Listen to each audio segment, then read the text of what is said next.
Stock market's down, crypto market's down, real estate market is now getting hit pretty good. All this reduces wealth. And when wealth is reduced, people consume less, thus lowering inflation. Once that job is done, then they won't have to raise rates as much.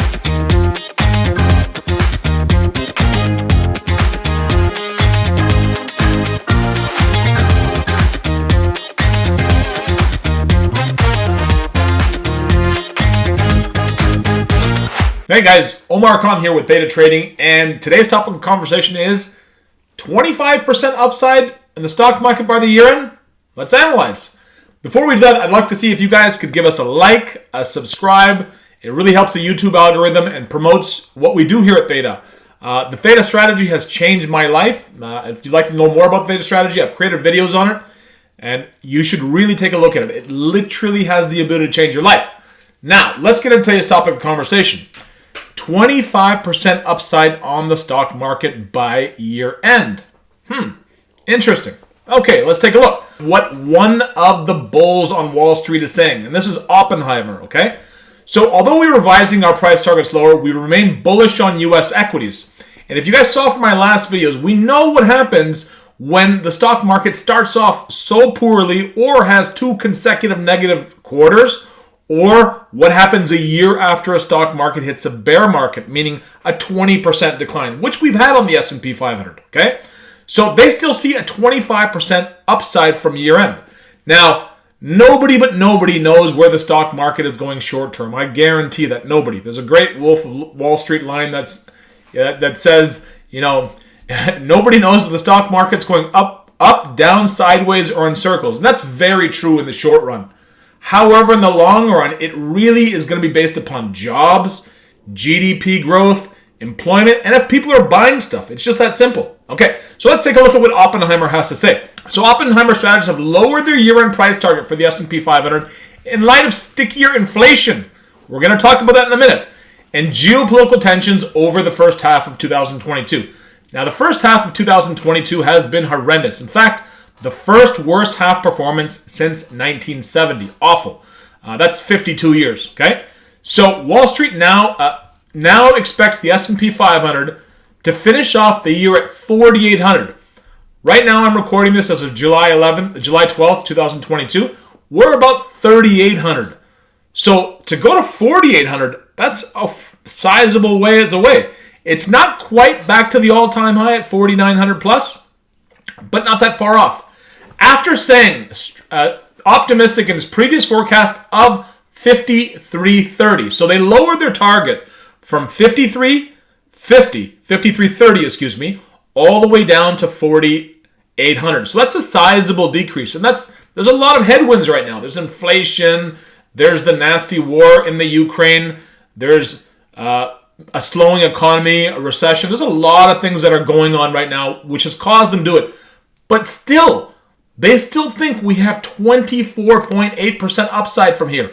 Now, again, I want to tell you, look at what history teaches us. When the markets do this poorly, I've created videos on this. What does the market do in the next 12 months, the next 3 months, the next 6 months? The odds are heavily in our favor. And it goes back to the Warren Buffett quote. When others are fearful, be greedy. And when others are greedy, be fearful. Right now, there's a lot of fear in the markets, okay? So, now, let's take a look at the Russia-Ukraine war. That is the one thing that we have no control over. If that were to miraculously end tomorrow, and I hope it does, because there's been so much suffering for the Ukrainian people, and also people around the world, having to deal. It's much of a smaller problem, obviously, dealing with inflation and not being able to get goods and services. This is all creating inflation. It's also created about a $30 jump in the price of oil. And the price of oil has a huge impact on inflation, right? Now, luckily, oil has come down from about $122 a barrel down to about $104 a barrel right now. So gas pump prices are starting to go down, which means the cost of groceries should go down. The cost of your goods should go down because it costs less money to transport groceries. Costs less money to transport our goods, okay? So let's take a look at what else they have to say. 40% rally from where the S&P 500 stood on June 21st. The benchmark index last week closed its worst first half performance since 1970, like I was saying. That's 52 years. 52 years. The worst start we've had in 52 years.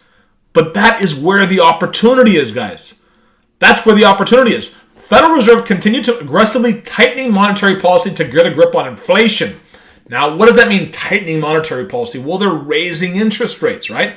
And the reason they are raising interest rates is so that we, as consumers, don't buy as many houses, spend less money on different stuff, don't make investments. This should all start bringing prices down, right? And that's what they're trying to do. Raise interest rates so that people are not able to spend as much money. They don't invest as much money. Stock market's down, crypto market's down, real estate market is now getting hit pretty good.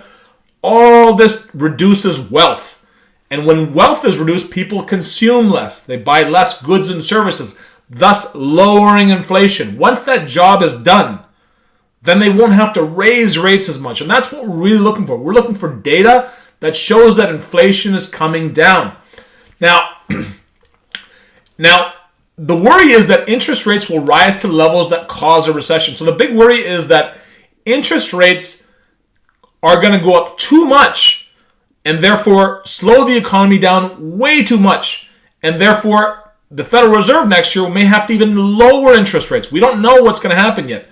But that is the concern, that they might get too aggressive here, increasing interest rates, therefore slowing the economy down too far, too fast. And next year, they may have to do a U-turn and start dropping rates again to spur the economy back on. Now, we'll see if that happens. But remember what history teaches us. Again, even in the face of uncertainty and palpable risk of recession, our longer-term outlook for the U.S. economy and the stock market remains decidedly bullish. We believe U.S. economic fundamentals remain on solid footing. We're about to get that in a second. U.S. growth should remain well supported by consumer demand, business investment, and government spending. So, when people have jobs, they can buy stuff. So the idea here is that the economy is still in pretty good shape, right? I'm going to get into that right now, a jobs report. We expect the Fed may well be able to avoid a hard landing. That said, a bumpy landing is not out of the question. Now, hard landing, soft landing, what I talked about earlier is if they raise rates too much and tip the economy into a worse recession than was necessary, that would be a hard landing. If they're able to balance this just right and raise interest rates only enough to slow demand, maybe a mild recession, I think we're already in a recession now, but not a long-lasting recession, that would be a soft landing. That's what we're looking for. But right now, the stock market doesn't know whether it's going to be a hard landing or a soft landing. Don't know yet. But what we do know are a few more things, okay? Let's take a look at what we do know. All right. Stock outlook brightens as jobs stay strong and commodity prices decline. Now, this is what we're looking for, okay?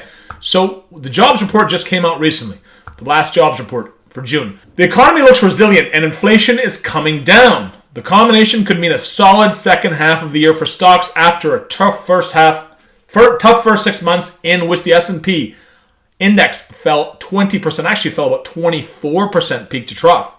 The June employment report released on Friday offered some support for the upbeat scenario.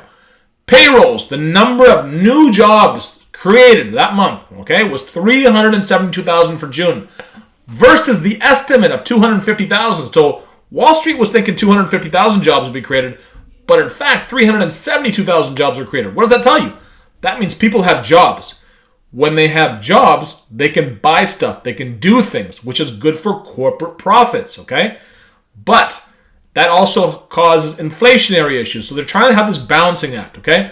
While wages grew 5.1% from the level a year earlier, against a 5.3% increase in May, the jobless rate held steady at 3.6%. So that tells you wages are going up, but less than inflation, okay? So that's still causing inflationary pressure. Jobs are definitely still there. The economy is still quite resilient. And this should translate to good corporate profits. If we get a bit of luck and this nasty war ends, that would also be a major benefit to the markets. Now, let's take a look at something that's been bothering the markets for a while, and that's inflation. So what does the data tell us inflation-wise? Well, the data tells us inflation-wise, a slump in commodities. So you can see here, this is 2022, all the way to July 8th. You can see palm oil, crude oil, wheat, sugar. These are all things that we use on a regular basis, especially crude oil, okay? So you can see it's gone up a lot. Wheat's gone up a lot. Sugar's gone up a lot. We use this commodity. Like, we use this, the world all the time. It's very important, okay? You can see it ran up a lot. It went up 70% around here, around February to March area. But now take a look at it. Crude oil has been coming down. Palm oil has been coming down. Wheat has been coming down. Even sugar has been coming down a bit. Now, this is just one segment of inflation. Housing prices have come down. There's a glut of inventory. You're going to start seeing more sales from retailers. This tells us that inflation should start coming down, which means the Federal Reserve may not have to increase interest rates as much as they thought. And that is exactly what the stock market's looking for. If the stock market's looking for that, and Oppenheimer is correct, we could see 25%, maybe more, by the end of the year. But take a look at a couple of my last videos, guys, just to show you what history teaches. Nobody, Oppenheimer or anyone else, myself, Warren Buffett, nobody knows what the market is going to do in the short run. What we do know is what history teaches us. Take a look at my last couple videos showing what happens, again, after bear markets, after a negative drop in the market, and you'll see, you don't know exactly how much worse it's going to get, but you'll certainly be able to tell you, certainly be able to understand what history teaches us. Anyways, guys, Omar Khan here. Hit that like button, hit that subscribe button. I hope you guys like the content we're creating here at Theta. We put a lot of effort into it. And again, please let us know in the comments, what else would you like to see video-wise? I want to create as much content that is pertinent to people, so please let us know. And until next time, see you soon.